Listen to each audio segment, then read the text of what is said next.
During a recent interview with reporter Tim Alberta from The Atlantic, in fact, during interviews that spanned over 6 months, Donald Trump's co-campaign manager, Susie Wiles, admitted that not only does she seem to not think that the 2020 election was stolen, but also that she has been trying to get Donald Trump to just kind of stop lying about the 2020 election. Here is what Alberto wrote in his piece. Again, for 6 months, he interviewed Susie Wiles. He also interviewed the other campaign co-chair, Chris Las Cavita. And here is what he wrote. She boasted to me, talking about Susie Wiles, during one conversation that she had been somewhat successful in getting her boss to cut back on the rigged election talk on the campaign trail. People want to have hope. They want to be inspired. They want to look forward. But in that same conversation, Wiles could not answer the question of whether the 2020 election had actually been stolen. I'm not sure, she said, repeating the phrase 3 times. And then he goes on to say, according to Wiles, Trump thinks he won the true outcome of the election, but then he noticed that Wiles seemed to, quote, catch herself when making the comment. But we know, she added, that it can't happen again. But we know, right? Trump thinks he knows the true outcome, but we know. So she does appear to be admitting that, hey, I know this guy is saying this thing, but look, hey, we know, right? We know what happened. We know it's not going to happen again. Now, there's several problems with what Wiles has admitted, according to Alberta. Again, assuming this is what she said, I have no reason to doubt Alberta's reporting, but I'm not going to put words in Susie Wiles' mouth.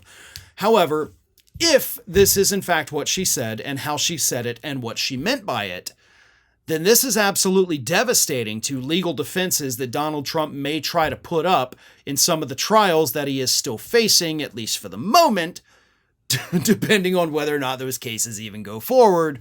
But having your campaign co-chair admit that, oh yeah, I mean, we know the 2020 election wasn't stolen. That's absolutely the kind of statement that you make to the press that then comes back and gets you subpoenaed to go and testify during those criminal trials, both in Georgia and in Washington, D.C. So probably not a great thing to say there because, yeah, it easily is going to get you roped into those criminal trials where they're trying to prove that Trump knew that the election wasn't stolen. And again, the big caveat on that is if those trials even come to fruition at this point. But the other part, right? She's getting him to just don't talk about it as much, right? Let's not talk about the 2020 election so much because, hey, people like to look forward, right? We want hope and inspiration. We don't want to look back in anger. That's not what it's about. What it's about is the fact that ever since Donald Trump started attacking our electoral process, attacking voting by mail, attacking absentee voting, attacking early voting, ever since he started doing that, Republican turnout has gone down. Because the biggest group of people that are doing vote by mail and absentee voting and early voting are Republicans. And they've cut back on doing that and become virtually non-voters because, well, Donald Trump told us all this was dangerous and we shouldn't do it, so we're just not doing it. So the campaign wants him to shut the hell up about those things because you're going to depress the Republican turnout, and that's obviously not going to end well for you.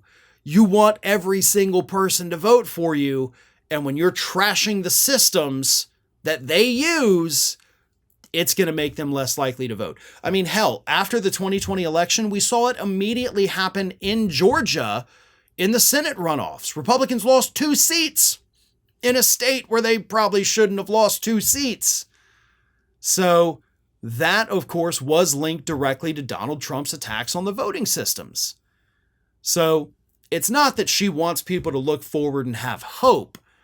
It's that she doesn't want Donald Trump out there saying stupid things that are going to cause his own supporters to stay home because they don't trust the voting systems. Hi, everyone. This here is little Athena. And Athena would like to know why you haven't subscribed to Fair and Balanced yet. So please, don't let Athena down. Subscribe today.